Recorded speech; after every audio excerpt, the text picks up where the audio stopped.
Hi guys, and welcome back to my channel. For today's video, I'm going to be going through every single book that I've given 5 stars. So I would say I started my reading journey about like a year and a half ago.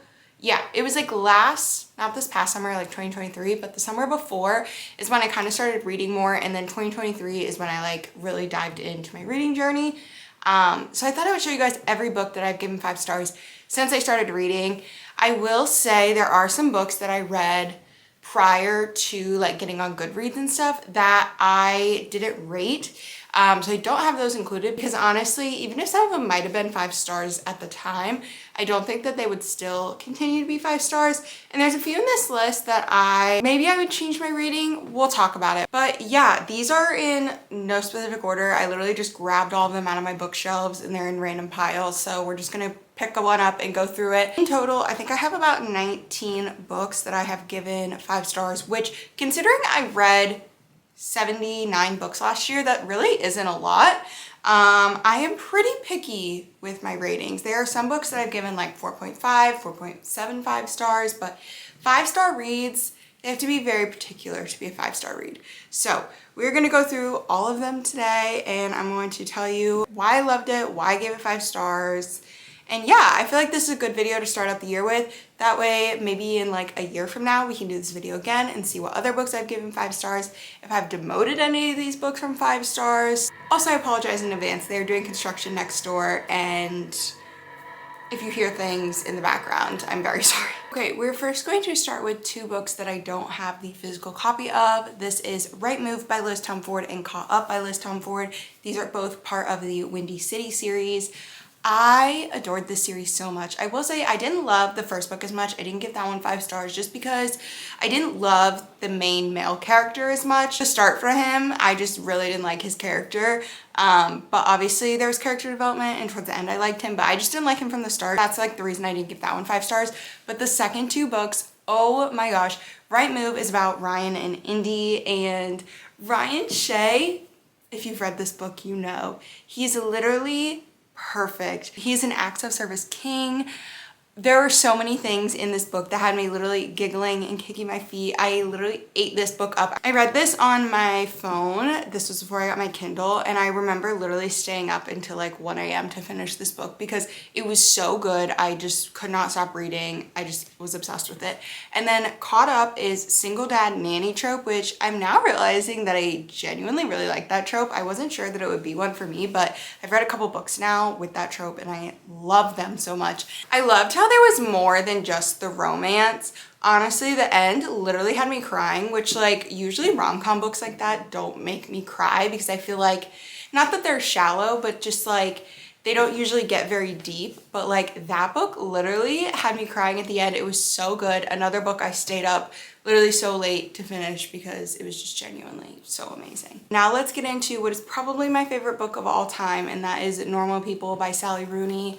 I think about this book genuinely every single day. Like, it sits on my nightstand because it is my favorite book of all time. I love it so much. I think about it all the time.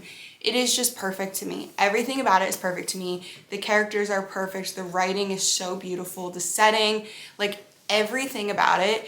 The way that the characters are imperfect, but they feel real. They feel like real people. I just relate to both Marianne and Connell so much, and I wish there were more books about these 2 characters because if you've read this book, the ending is kind of left as an open ending, and I need to know what happens next. Because if there's one thing that I don't enjoy about this book, it's that there isn't another one to come after it. Next up, we have 7 Husbands of Evelyn Hugo. I feel like there's a lot of mixed opinions on this book on the internet, so I wasn't really sure how I was going to feel going into it, but oh my gosh, this book had me sobbing. It had me questioning things. The quotes in this book, I don't usually annotate books a lot, or I only annotate them if there's like really specific things that I love or whatever, but I underlined so much in this book. The quotes are just so beautiful. The way it talks about being a woman and life experiences and just the patriarchy and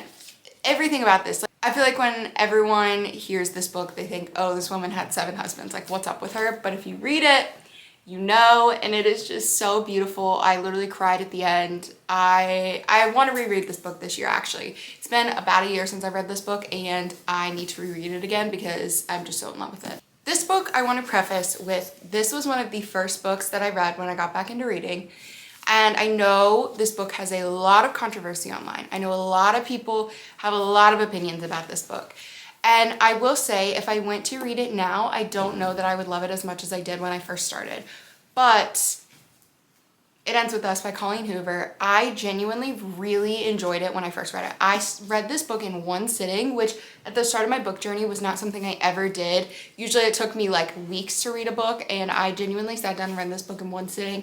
I was eating it up. The writing is so fast paced. The way the story is written, you just want to like know what happens and keep reading.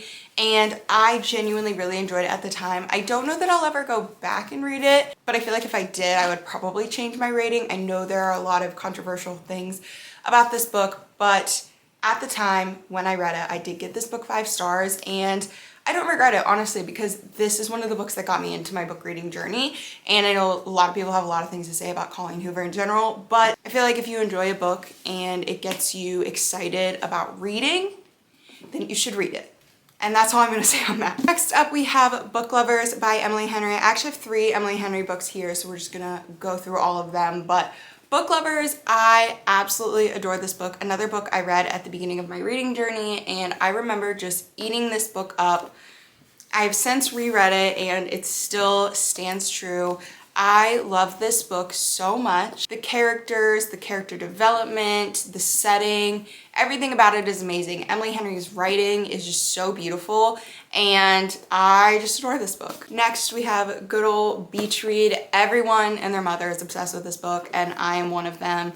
Gus Everett is the blueprint book boyfriend. Like, he is everything that you want in a book boyfriend. He listens to her, he cares about her, he does things for her. Like, it's just so amazing. I feel like with Emily Henry, in addition to writing romance, she also addresses some deeper topics, and I just love that about her, and I just love this book so much. And then the last Emily Henry book I have is Happy Place. This is probably my favorite read of hers, which I know is kind of crazy because a lot of people are obsessed with beach read, and don't get me wrong, I am, but Happy Place, oh my god, I just loved this book so much. Like, I related to the main character, Harriet, so much. If you are in your 20s, you need to read this book because it addresses so much about being in your 20s, maintaining friendships and relationships in your 20s when things in your life are changing. And I just feel like I connected to so much of this book and learned so much from this book. Another book that I absolutely need to reread because I just loved it so much. Then we have Every Summer After, which is a book that when I read it, I was obsessed with it,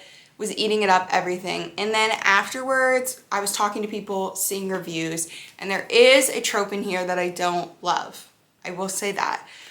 But I saw past it at the time because I loved the character so much, and thinking back now, I don't love that trope as much. I do still love this book. I love the childhood friends to lovers. It is one of my favorite tropes, but the ending, or the reason that they stopped talking for so long, did bother me. I feel like I excused it a little bit because they were young and they were naive, and I think that's kind of why I still ended up giving it 5 stars, because it felt real and it felt like a story that could actually happen and mistakes that people would actually make. I feel like sometimes in romance books specifically, they come up with this, you know, they come up with this issue or this problem that causes the characters to break up, and it doesn't always feel real, but like what happened in this book feels real. It feels like something that 17, 18, 19-year-olds might do. So for that reason, I excused the trope, but I don't know, this book really troubles me. I'm gonna continue to stick it in with my 5 stars, but it is like a, maybe like a 4.95, but we're rounding it up to a 5, if that makes sense. Next up, we have Red, White, and Royal Blue, and I just remember loving this book. It is a fun read. Like, if you just want a fun, easy romance, pick this book. Like, it is so just, I don't even know how to describe it other than it is fun. It's literally about the President of the United States' son and the King of England's son. Or grandson, maybe. But either way, like, I'm eating that up. Everything about this book is just so cute, so sweet. The letters they write to each other, the emails, oh, everything about it is amazing. I have watched the movie. I didn't love it as much. It was still cute, but it was like, I don't know, they made it a little more cheesy, but genuinely this book is so good. If you haven't read it, highly recommend. Next I have Love in Other Words by Christina Lauren, which is a book very similar to Every Summer After. It's a childhood friends to lovers. Basically the entire beginning part of this book is Every Summer After. The biggest difference is why they stopped talking. And I will say in this one, I also didn't like the reason that they stopped talking. But again, it feels real, but it also feels like something they kind of like glossed over. Like it's kind of something major that happened and I feel like they just kind of like, I don't know, didn't really address it, but I let it slide again because I loved the characters and I loved the beginning, and the childhood friends to lovers aspect is just a trope I am going to eat up always. Like the flashbacks to them as a kid and becoming friends, and it's just so sweet. This just feels like a cozy read, a comfort read, like a book that you can just fall into and feel like you're immersed in the world, and I just love it so much. Next I have Bright Side by Kim Holden. Listen, this book made me sob, and if a book makes me sob, I am almost always going to give it a 5-star, because if words on paper can make me feel those sort of emotions, then it must be a good book. And I just love this book so much.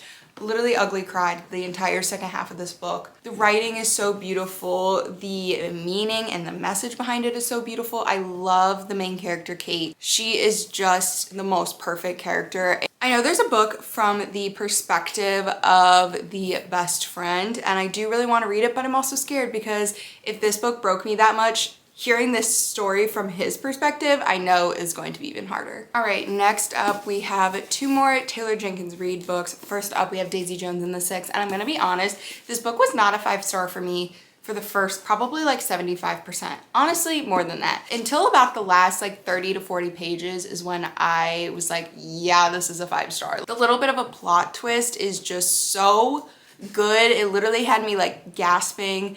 The ending of this book is so beautiful. These characters in my mind are real. Daisy Jones and the Six is a real band. They existed, they still exist in this world to this day, and I refuse to believe otherwise. Then we have Malibu Rising by Taylor Jenkins Reid. I read this in the fall or winter of 2022. And again, this was one of the first books I read when I got back into reading. This was a recommendation from a friend, and I'm so glad I read it. This book is so amazing. The way Taylor Jenkins Reid writes and the back and forth in this book and the timelines and the characters and how you feel so connected to the characters and their journey and what they're going through. I literally felt like I was one of the Riva siblings. Nina Riva literally deserves the world, and I just am obsessed with this book. It is a more literary fiction. There's not really much romance in there, but it is so beautiful, so well written. Everything about it is just perfect. Next, we have 2 books I'm going to talk about together because they are from the same series, and that is Magnolia Parks, The Long Way Home, and Daisy Hates the Great Undoing. So these are the 3rd and 4th books of the Magnolia Parks series. I love this series so much. I felt so engrossed. The characters, everything about them. Again, this is a story that feels real. The characters feel real. They're making mistakes, they're making poor decisions, but like, that's why I love it so much. I feel like a lot of times in books you get these perfect characters who are always making the right decisions, and it just doesn't always feel real, but these characters feel real. Like the mistakes they're making, the things that they're doing, the things that they're saying. Like, I feel like if I went to London, I would find Magnolia Parks and BJ chilling in a cafe somewhere. Like, they just feel real to me, and I love these books so much. The reason I love these 2 is they take place at the same time, but they are from the perspective of 2 different characters. And there's a really big plot point that happens in Magnolia Parks: The Long Way Home that you get from the perspective of one of the other characters that's involved in it, in Daisy Hates. And I don't want to say what it is because that kind of would like give it away, but in the first Daisy Hates book, I was not a fan of Daisy's brother Julian. You got a little bit of his perspective and I just did not like him, but he had a full redemption arc in Daisy Hates the Great Undoing. He is now one of my favorite characters in this series. I did not love him at first, and now I am so obsessed with him. I will say between Magnolia Parks and Daisy Hates, I think I am a little bit more of a Daisy Hates girl. Don't come for me.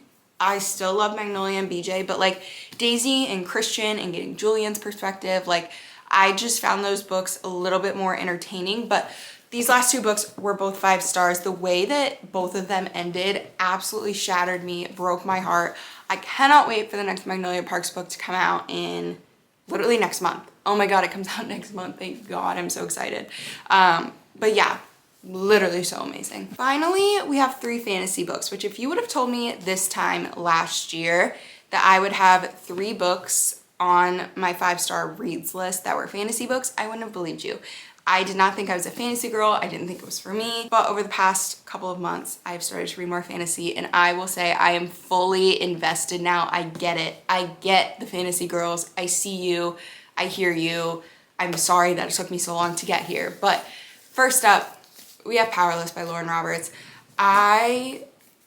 The way this book made me feel, the way I had visceral reactions to it, I was giggling, I was kicking my feet, I was gasping, I was like, the end of this book, literally, I was sitting like this, like gripping my head, like I was so stressed in the way that, again, words on paper can make me feel these intense emotions. Like, it is just such an amazing book.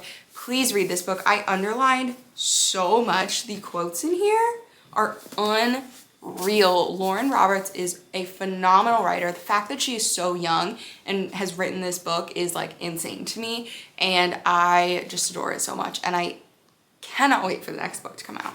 And the last 2 books that I have on my 5-star read list are 2 books that I actually just finished this past week, and that is A Court of Mist and Fury and A Court of Wings and Ruin. The second and third book in the ACOTAR series, I'm still like unwell after reading these books. I still have not processed. I still don't know how to feel. I